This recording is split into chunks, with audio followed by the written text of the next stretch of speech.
constante e evolutiva interação e comunicação. Há mesmo uma interdependência entre todos os elementos que formam a vida na Terra e que integram Gaia. Essa interdependência pressupõe e impõe um equilíbrio entre todos esses elementos. É a esse equilíbrio que a Constituição se refere quando fala em meio ambiente ecologicamente equilibrado. Desde que se tem notícia da existência do homem sobre a Terra, está ele, de uma forma ou de outra, interagindo com os animais, buscando alimentos, mas também buscando auxílio, transporte, o trabalho e proteção. Essa interação sofreu uma brusca ruptura depois da Segunda Grande Guerra, quando o aumento da busca de alimentos incentivou a pesquisa e a indústria. Os animais passaram a serem vistos como objetos de consumo, sofrendo a partir daí todas as consequências de um mercado ávido por novidades e quantidades e de uma economia inescrupulosamente lucrativa. De caça, nos primórdios da vida, o homem passou a caçador, predador e, mais recentemente, a exterminador. Os cientistas têm divulgado cifras, estudos, prognósticos que dão conta de que o homem já ultrapassou a linha do equilíbrio, ou seja, o que estamos consumindo há algum tempo já ultrapassou a capacidade de reposição natural da Terra. Estamos começando a matar a galinha dos ovos de ouro. O homem de hoje não vê limites. Não há limites para o consumo, para a busca de poder e dinheiro, para a ciência, para a política, para nada. Mas deixando de lado a filosofia, o que me parece inadmissível é que nossos anseios e desejos possam ser satisfeitos ao preço do sofrimento alheio, mesmo que esse alheio, ou principalmente quando esse alheio, seja um animal não humano indefeso. Esse pensar tem motivado inúmeras ações em todo o mundo em favor dos animais, nas inúmeras formas de utilização e abuso a que são submetidos. A partir do ano que vem, como já foi dito aqui, não será mais comercializado em nenhum país integrante da Comunidade Europeia produtos cosméticos que tenham utilizado na sua preparação experimentação em animais. A região da Catalunha, na Espanha, acabou de proibir a tourada, seguindo o exemplo de outras cidades espanholas. Nossos tribunais, cada vez mais, têm decidido ecologicamente ao reconhecer que os animais devem ser protegidos da selvageria e violência humanas. São sinais de que a mentalidade humana está evoluindo. O homem não pode mais ignorar o sofrimento e a dor de um ser que, na ciência, foi concebido à nossa própria imagem e semelhança. Mais e mais entidades não governamentais e promotores de justiça ingressam com ações visando justamente a proibição dos maus-tratos. Na verdade, buscando no judiciário a concretude do comando constitucional que veda a prática de atos cruéis contra os animais. Especificamente em relação aos rodeios, mesmo naquelas oportunidades em que foi possível proibir o uso de sedem, de esporas pontiagudas, de choques elétricos, de outros instrumentos de tortura, foi possível verificar que os maus-tratos continuam acontecendo nessas festas, ocorrendo quedas, ferimentos e mortes nos animais utilizados nas montarias. Não se pretende aqui afirmar que a festa do peão de boiadeiro deve ser proibida. Pretende-se sim evitar o sofrimento que invariavelmente recai sobre os indefesos animais submetidos à crueldade das montarias. Afinal, não apenas a utilização de subterfúgios destinados a provocar dor nos animais, como o sedem e as esporas, mas a própria utilização dos animais nessas festas deve ser proibida. O espetáculo do rodeio, em que seres humanos esmeram-se em torturar animais, não poderia ser mais deprimente. Nada mais é do que uma farsa, pois numa simulação de doma, os peões fazem crer ao público que estão montando animais chucros e bravios, quando na verdade trata-se de animais mansos e domesticados que corcoveiam em desespero por causa dos instrumentos que são neles colocados. Como já teve a oportunidade de afirmar Vânia Daró, na verdade, não existe argumento de ordem moral que possa justificar esse tipo de evento. A omissão inação diante da dor de um ser vivo é algo extremamente desonroso. Pior ainda é provocá-la com o intuito de lucro ou de simples entretenimento. Isto porque os animais utilizados nesses espetáculos são submetidos a situações cruéis que desrespeitam sua natureza e destinação, causando profundo e intolerável sofrimento. É o lucro que faz com que bovinos e equinos sejam submetidos a situações cruéis, também com a utilização de instrumentos e meios que lhes causam profundo sofrimento e dor, como acontece nas provas de montaria e nas demais provas de rodeio. É certo que todos os anos, em várias partes do nosso estado, são realizados rodeios. Em alguns lugares sem qualquer restrição, e em outros com algumas restrições, mas em várias cidades do nosso estado já há proibição da realização de tais provas. E não se tem notícia de que essas leis tenham causado um caos na economia local. A lei que ora se propõe certamente não levará ao caos o estado de São Paulo. A conduta dos animais, quando submetidos às provas do rodeio, inclusive montaria, são sinais de sofrimento porque submetidos à verdadeira, covarde e vergonhosa sessão de tortura para encher os bolsos dos inescrupulosos promotores de tais eventos. Bom recordar que o nobre advogado J. Nascimento Franco afirmou que não é demais insistir em que o sofrimento do animal no rodeio não pode ser mensurado pela sensibilidade do peão ou do empresário, porque o primeiro fala em função do seu exibicionismo retrógrado e o segundo, se não ambos, com os olhos postos no produto da bilheteria. Também Fritjof Capra já disse que, ao relatar uma experiência realizada com bebês chimpanzés adotados por famílias de humanos e tratados e educados como humanos, comunicando-se através da linguagem dos sinais, relatou o sucesso da experiência e a constatação de que aqueles animais não apenas aprenderam a comunicar-se, demonstrando emoções em relação aos pais adotivos, como também transmitiram tal conhecimento para os filhotes. A partir de então, verificou-se que havia intensa comunicação entre eles, fazendo com que mais de um cético reconsiderasse sua empedernida noção de que os animais são incapazes de pensar e falar. Assim como Pitágoras, Plutarco e Voltaire, o filósofo Schopenhauer devotava louvável compaixão pelos animais, todos eles, os quais, reconhecem, merecem ser poupados de injustos sofrimentos. A piedade é um fato incontestável da consciência do homem.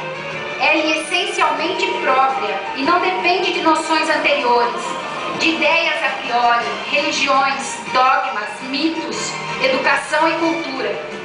É o produto espontâneo, imediato, inalienável na natureza, resiste a todas as provas e mostra-se em todos os tempos e em todos os países. Como o princípio de toda a moralidade, a piedade também toma os animais sob sua proteção. Piero Martinetti e Cesare Goretti diziam que o animal, ao contrário da preconceituosa visão humana, produto do antropocentrismo, é um ser inteligente, cuja vida interior difere somente em grau, não em natureza, quando comparada com a vida do homem. Vê-se que a filosofia, os estudos da ciência moderna e da bioética caminham no sentido oposto aos usos e abusos a que são submetidos os animais nos rodeios ou festas de peão. Nunca será demais relembrar também o princípio da precaução, que informa todo o direito ambiental, e o princípio da eficiência, que informa a conduta dos administradores públicos. Em breves linhas, aquele determina que, na dúvida entre causar uma conduta ou não dano ao meio ambiente, e o sofrimento animal é um dano ao meio ambiente, a solução legal será abster-se de agir. O outro princípio exige que o administrador, dentre as formas de atingir um determinado fim, eleja aquela que seja ótima. Assim, mesmo que alguma dúvida restasse após essa explanação se a exibição de animais nas festas de rodeio causa profundo e cruel sofrimento físico e mental neles, caracterizando a prática criminosa de maus tratos, a solução coerente com os princípios e regras legais e ambientais seria a proibição de tais exibições. De fato, a exibição de animais nas festas de peão de boiadeiro causa-lhes maus tratos, configurando a crueldade proibida expressamente na nossa Constituição Federal e tipificada como crime no artigo 32 da da Lei 9.605 de 98. Ora, há provas da similitude dos sistemas nervosos humano e animal. Há evidências de que os animais experimentam dor, medo e pavor, entre outras sensações. Além disso, há constatação científica da impossibilidade de provar que os animais não sentem dor. Tomando por base tais pressupostos, forçoso reconhecer que, sob a inspiração dos princípios constitucionais acima mencionados, dos princípios éticos e médicos veterinários, a submissão dos animais às montarias e ao rodeio completo afronta a Constituição da República e toda a legislação infraconstitucional que os protege. A legislação que regulamenta o rodeio é inconstitucional, porque regulamenta a crueldade contra os animais, o que é vedado pela Constituição. Esse sofrimento que é causado aos animais pelos rodeios é de tal ordem que caracteriza mesmo maus tratos.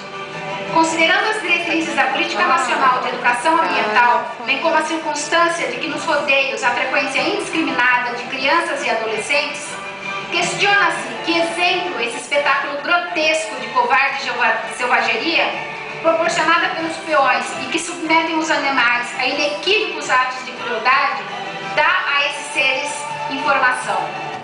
É da lavra do ilustre professor José Henrique Pierantili a constatação de que a proteção aos animais como seres viventes capazes de sofrer faz parte da educação civil, evitando exemplos de crueldade que levam o homem à dureza e à insensibilidade pela dor alheia. O rodeio, tal como vários remédios e agrotóxicos, é um desses lixos que foram importados e rendem milhões imorais a seus organizadores, porque é baseado na tortura e crueldade contra indefesos animais, e encontram eco na ignorância da população, que se soubesse e se conhecesse a verdade dessa farsa criminosa, recusar-se-ia a presenciar tamanha e covarde selvageria. E a farsa da reprodução da doma, numa demonstração de cultura popular, soma-se a farsa de que o público acorre aos rodeios para presenciar o espetáculo apresentado pelos animais. Na verdade, o público ali comparece para ver a apresentação do artista, do cantor famoso, que estrategicamente, mais uma vez covardemente, sobe ao palco assim que termina o espetáculo cruel de montaria. Por fim, constata-se também ser uma farsa a alegação de que os eventos dessa espécie contribuem para a divulgação da cultura popular e constituem-se em entretenimento para a população.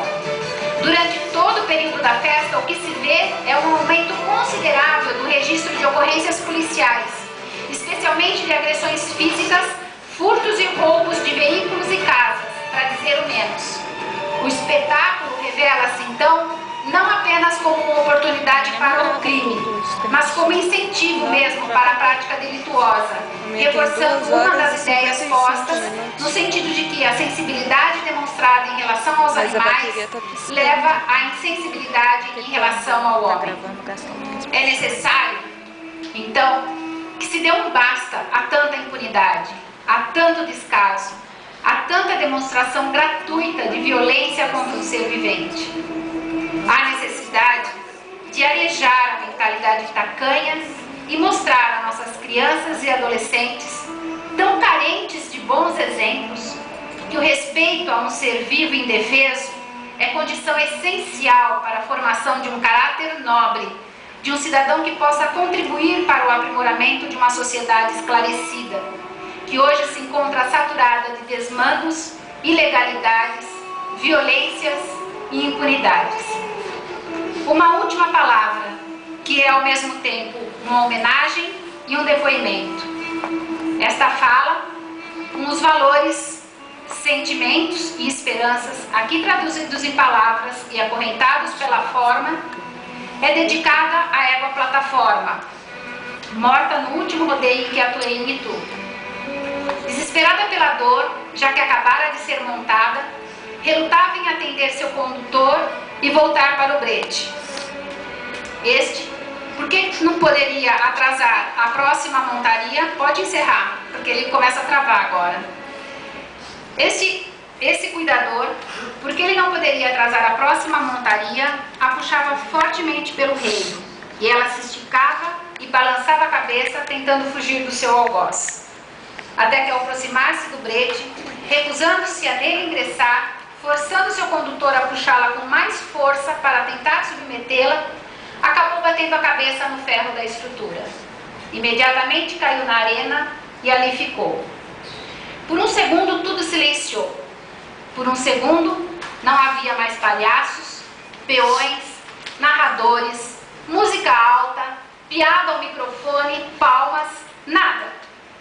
Por um segundo apenas, o véu da farsa que é o rodeio caiu junto com a égua plataforma. E pôde-se ver, nua e cruamente, a cara da dor, do desespero, da aflição, da tortura, da selvageria humana que é o rodeio, da morte, enfim. Mas foi apenas por um segundo.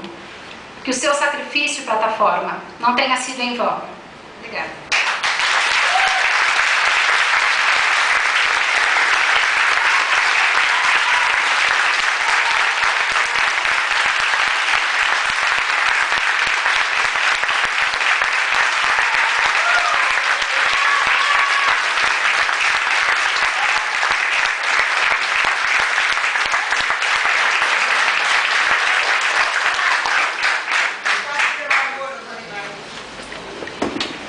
Dona Vânia, sempre brilhante.